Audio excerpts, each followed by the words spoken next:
Alright guys, today we're responding to a call of a region cooler not reaching temperature. What are those wires down there? Oh no, those run to the fan. Looks like somebody wired those up to the compressor and up through the capacitor up there.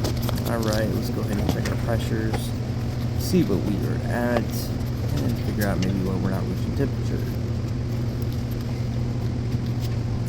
Yep, try to see if we're on, see if we're getting warm here with our compressor.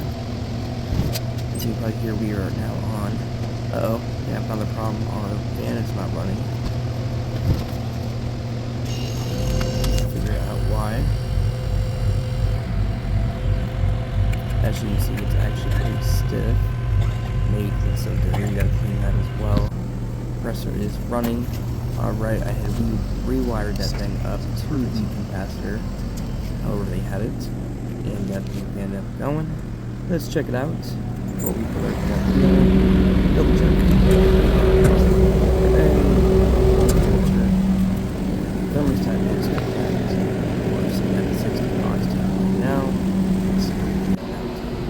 Coming back here at 57, sounds about right.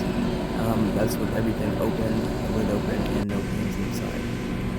Alright, Back so I'm here at 37.8 degrees, pressure of 18. That's what we like. Let's have this one.